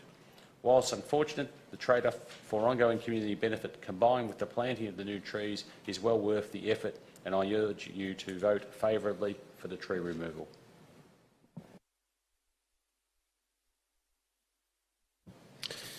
Speaking on behalf of Don Mackay of Greensborough, who's speaking for the recommendation, I write to you as a passionate member and a parent of Research Lower Plenty Baseball Club in support of the proposed tree removal associated with the construction of a new pavilion at Glenburn Park, Lower Plenty, or Glenorban Park, Lower Plenty. The club rooms in its current state is not fit for purpose. With a lack of facilities for women, poor or no access for the disabled, and a severe lack of storage. The lack of disabled access is particularly concerning and quite personal to me, as my father was in a wheelchair and for many years we had to organise a bottle so he could relieve himself just so he could attend the games to watch his grandson play. It was basically impossible to get him into the toilets, and sadly we had to stop taking him to the home games, which was extremely upsetting for our family. As a parent, I know firsthand how the club provides significant contribution to the community and to the programs that are conducted are first class, from juniors right up to seniors for both men and women 12 months of the year. The social interaction is also a key component that brings families together, and unfortunately the club rooms no longer provide a comfortable environment. The loss of trees is unfortunate. However, I believe the bigger picture needs to be considered in this instance, and the fact that some of the current trees had low retention value and that the trees will be planted provides comfort, and once completed will provide facilities suitable for all families to enjoy, and urge favourable consideration be given to the submission. Thank you. The final speaker is Paul Crundwell from Neltham North, and he's speaking for the item. The Research Lower Plenty Baseball Club submits our unwavering support for the proposed tree removal associated with the construction of the new sporting pavilion at Glenorban Park, Lower Plenty. The existing rooms were built 43 years ago and do not cater for a club of our size in 2020. The Glenorban Park ground is used 12 months of the year for baseball. We have had the biggest junior program in the region, and as a community-focused club, we consider our offering to be much more than just a place to play. The club plays a huge role in developing stronger social bonds with parents, players and supporters alike. Many members choose to live in the city of Banyule as they have attracted to the leafy surroundings and the very real sense of community, and our club plays a small but important role in this community. Our ground is one of the most picturesque, with the backdrop of the Plenty River surrounding it. We like where we play. In the arborist report, we note 6 of the 8 trees have been classified as trees of low retention value. 4 of the 8 have a short ULE and 1 is already dead. And we are pleased that 90 new trees will be planted to retain the current feel. We have no change rooms for men, women, umpires and no disabled facilities. We believe the loss of up to 8 trees to allow the construction of the new pavilion is a small price to pay to provide a safe, welcoming and engaging club for our community, and we hope we can move forward with construction. Thank you very much. Can I please have a councillor move a motion? Councillor Craig Langdon, can I please have a seconder? I actually will second that. Councillor Langdon, as the mover, would you like to speak to the item? Thank you, Mayor. I know I've met you on numerous occasions down at the club rooms there and seen the improvements that you've managed to get through council, and Councillor Bripper did as well. I first went down there as Mayor. It's been a great work in progress. The club rooms are exceptionally small, and as we heard tonight, no disability facilities for the disabled. It is in great need of improvement. It's a growing sport in that particular part of Banyule, and I look forward to seeing the club thrive even more and more. The loss of 8 trees, one's already dead, is always a shame, but they're not significant. Most of them are not significant trees at all. I remember looking at them and walking underneath them and thinking, yeah, they're not all that big. So I think 90 new trees, I think, are being planted, would well make up for it. I can recall near me, some gum trees have been planted not that long ago and they are now huge. You plant the right sort of gum trees in the right locations and look after them the first year or so, they do thrive. So I look forward to the new club rooms and look forward to being down there with you, Mayor, at the opening of the new club rooms and when we can all meet together in such events. And look, it's been a fascinating story of that club and getting improvement through this council under you and Councillor Bripper. Well done. Thank you very much. I'll just add as the seconder, officers will take enormous care in looking after the trees that do remain, of which there will be 8 out of the 16, and of the other 8 there will be the attempt to maintain as many trees as possible so that the area can remain fairly similar to what it is now. Would any other councillor like to speak to the item? Councillor Mark. Yes, Mayor, thank you very much. Just a couple of, or just the opportunity just to mention how well you've represented that community there, and also we have been in discussions with regards to my ward, which borders there, and also a footbridge across the way there, because we do have 2 parks there, we do have 2 sets of playgrounds, we do have a combination where we can join the 2 if we did have a footbridge over the river too. So we've been in conversations with staff and the community about that as well. So something to look forward to if it ever comes and eventuates. Thank you, Mayor. Thank you, Councillor. Councillor Tom. Yeah, it's a very difficult decision given that the previous decision we talked about the urban forest, and here we're looking at removing some of our own trees, and I know that we're doing all we can to preserve as many as possible, and we should be, and we're planting a significant number more, but it's still a difficult decision. But then you have to weigh that up against the needs of the club, and I know it's a rapidly growing club and a very successful club, and we all understand how important it is to provide team sports for young people and how that builds character and builds good citizens. So we need to weigh that up. And the report does talk about retaining as many of the significant trees as possible. So on balance, and it's interesting how the submitters all talked about what a beautiful place this is, and what makes it a beautiful place is the trees. So we need to make sure we get that balance right, and I have faith in when we talk to the people in charge of the plan, they were doing all they can to ensure that as many trees as could be retained and that the pavilion could be built. So I have faith that that will happen, and I have faith that they will plant appropriate trees and we'll be able to retain this as a beautiful site. But it is a difficult decision, but in balance I think the club does need this upgrade, so I'll support this tonight. Thank you, Councillor. Would any other councillor like to speak to the item?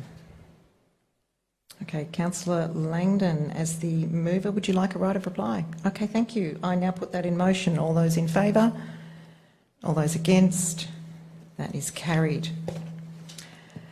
Item 5.1, 161 Grimshaw Street, Greensborough, townhouse development, 6 dwellings, P857 2019.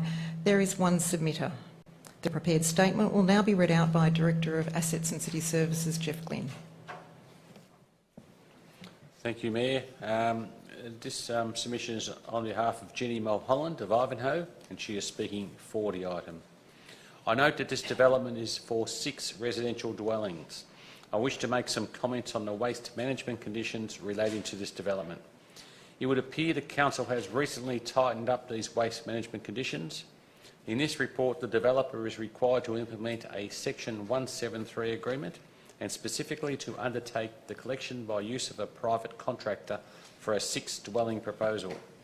By comparison, in relation to the 490 number residential apartment development at 87 to 131 Bell Street, Ivanhoe, no such Section 173 agreement was required for waste management. A few questions. When did Council officers commence using a Section 173 agreement on the developer to bind future owners, corporations and owners of apartments and townhouses to a private waste collection, and why? Did Council officers receive any legal advice relating to the conditions applicable to the waste management conditions, and if so, what was the advice?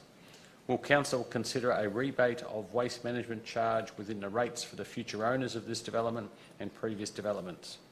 When will Council and the community receive the reports for a review of the Council waste services for all rateable properties requested in February 2020 and a response to the petition from ratepayers living in apartments for a zero waste charge from Council in March 2020?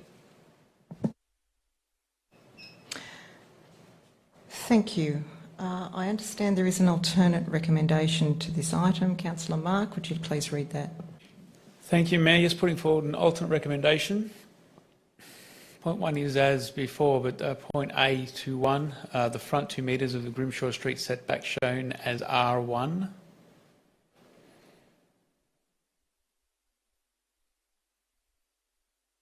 And 6 under point 5, I believe.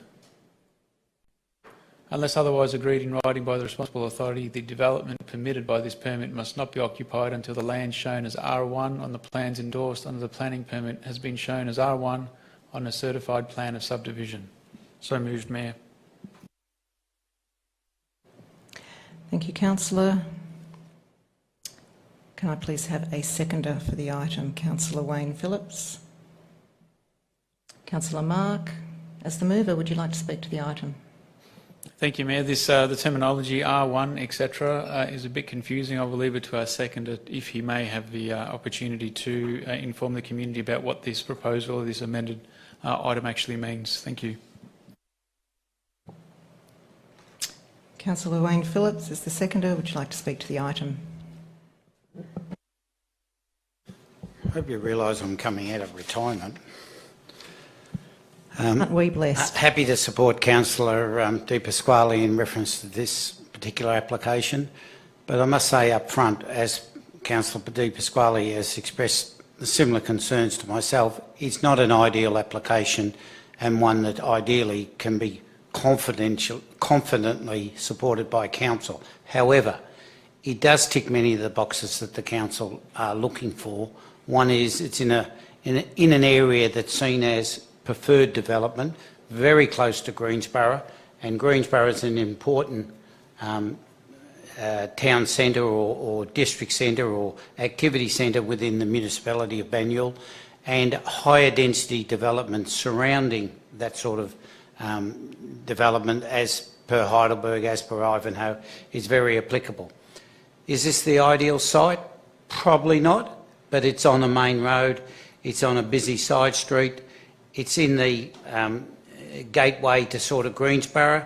Is it an ideal number? Probably not. It probably should be more like 5 units or 4 units. However, it does tick many of the boxes that Council is trying to achieve.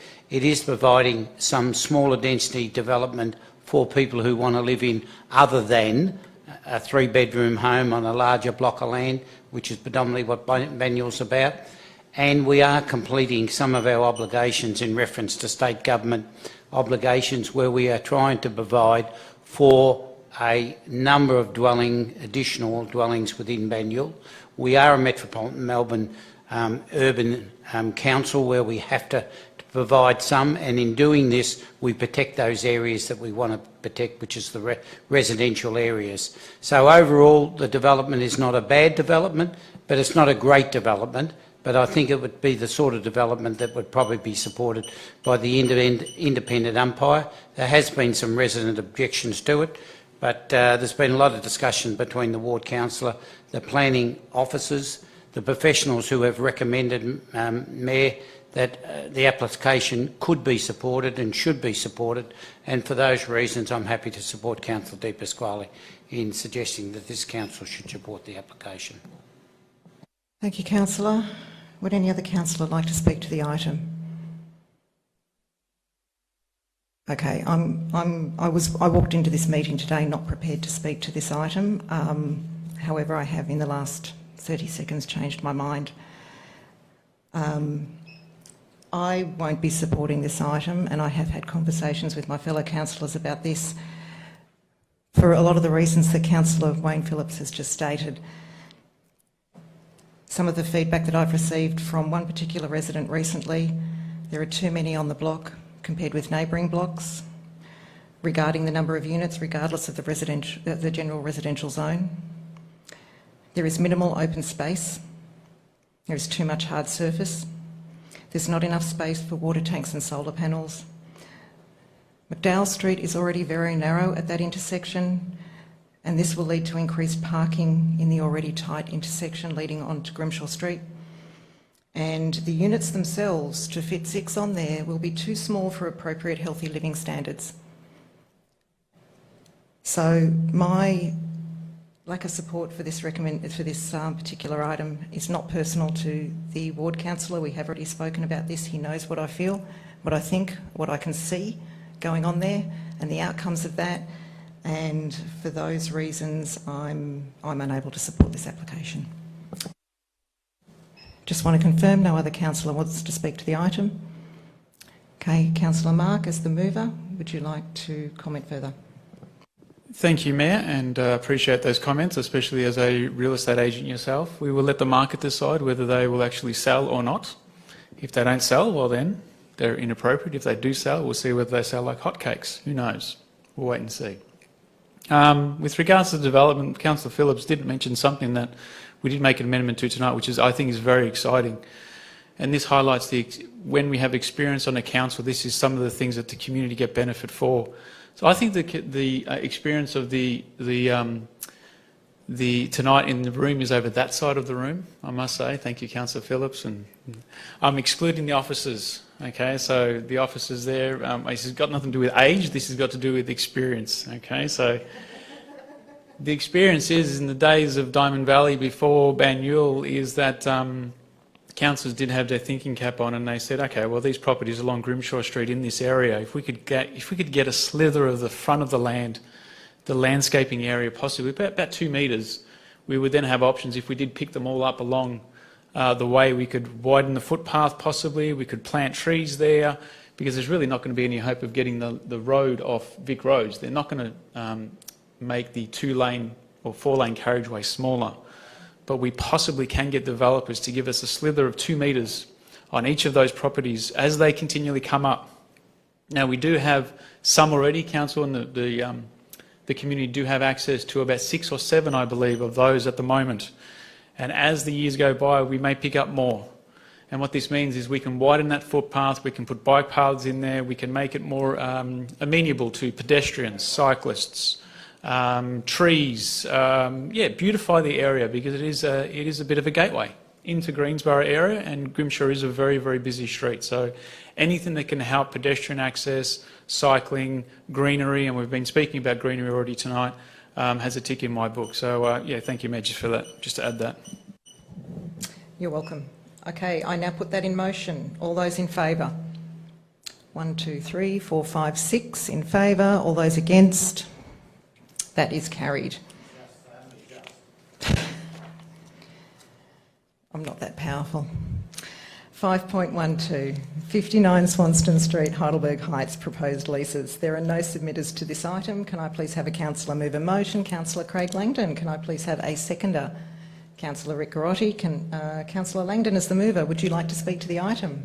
Councillor Rick as the seconder. You wouldn't like to speak to the item? Okay. Would any other councillor like to speak to the item? No. Okay. I now put that in motion. All those in favour? All those against? That is carried. Item 5.13, 12 to 16 Mountain View Road, Montmorency and 1 Allens Road, Montmorency, proposed part land exchange.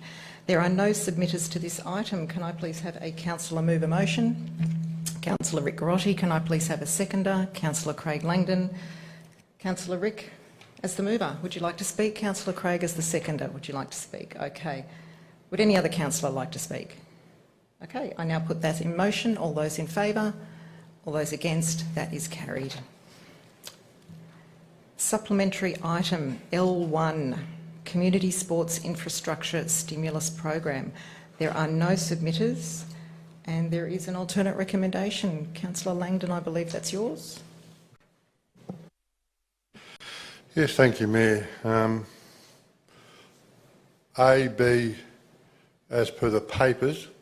I might read the whole letter because, again, they were a supplementary paper. The Council endorsed the following projects to be submitted under the Community Support Infrastructure Stimulus Program. A, Olympic Park, Stage 3 and 4. B, Banyule Net Stadium Outdoor Courts. C, Darebin Creek Trail Stage 3 and 5.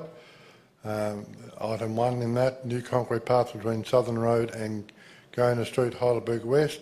2, new concrete feeder path between Gona Street to Bell Street, Heidelberg West. Fund 10% of the cost of a projects, I think it should be, from any for any successful project. That's as all. So moved? Yes. So I thought there might have been a 3 coming up from the page. I was waiting, but there wasn't. Okay, so just the 2, and you'll move that. Can I have a seconder, please? Councillor Rick Garotti, lovely. Councillor Langdon, as the mover, would you like to speak to the item? Look, I'm pleased to support this. Olympic Park, stage 1 and 2 is 1's finished basically, 2's work underway, and next to 2 stages are important to get the whole project done. I think it's a perfect project to go under any stimulus package. I'm also aware the president of the Heidelberg Uniting Soccer Club is a great lobbyist for money. Any power we can give him to lobby for more money, I would totally encourage him to go forth and multiply the funding we can get. Banyule Nets in the middle of Banyule, it's a project, oh, it's go handy when it goes off. Well needed. Nets, netball is actually taking off in the city like never before, and it's a good location for it. And Darebin Creek Trail 3 and 5, it's just separating the 2 so we know exactly what we're going for. Fully support. Thank you, Councillor. Councillor Rick, would you like to speak to the item? Would any other councillor like to speak to the item? Okay, I now put that in motion. All those in favour? All those against? That is carried. Okay. 7.1. Item 7.1, Tenancy 1 and 2, 460 Lower Heidelberg Road, Heidelberg. Proposed new lease. There are no submitters. Can I please have a councillor move a motion? Councillor Craig Langdon, can I please have a seconder? Councillor Tom Milliken. Councillor Langdon as the mover, would you like to speak? Councillor Tom as the seconder. Would any other councillor like to speak to the item? Okay, I now put that in motion. All those in favour? All those against? That is carried. Item 7.2, Assembly of Councillors. There are no submitters. Can I please have a councillor move a motion? Councillor Tom Milliken, seconder Councillor Craig Langdon. Councillor Tom as the mover, would you like to speak? Councillor Langdon as the seconder, would you like to speak? Yeah, I thought I'd better at least say something. My name appears in every committee meeting. I'm a bit lonely at times. Come on, councillors, join me. Councillor Peter Castaldo did. Look, all the committees have been working exceptionally well, and we've been having some Zoom meetings or team meetings lately. We're getting a hang of it. It's a whole new world out there, but the committees are trying to meet and still discuss things and what have you. I look forward to actually seeing them in person and not just over the telephone. Thanks for all their great work. Thank you, councillor. I now put that in. Oh, sorry, would any other councillor like to speak to the item? Okay. I now put that in motion. All those in favour? All those against? That is carried. No sealing of documents. No notices of motion. Any general business items? No? Okay. In accordance with section 66(2)(a) of the Local Government Act 2020, the meeting will now be closed to members of the public for consideration of 2 confidential matters relating to private commercial information and personal information. Can I please have a councillor move and second for the council to close the meeting to members of the public prior to consideration of confidential items 11.1 and 11.2? Councillor Craig Langdon and Councillor Tom Melican. I now put that in motion. All those in favour? Against? That is carried. There will be a special meeting of council held on Wednesday the 17th of June, that's in 2 nights' time, to hear submitters in relation to the draft council plan and budget. The next ordinary meeting of council will be held on Monday the 6th of July 2020, and I now adjourn the meeting for 10 minutes at 8:55 p.m. Thank you very much for your attendance this evening. Enjoy the rest of your night.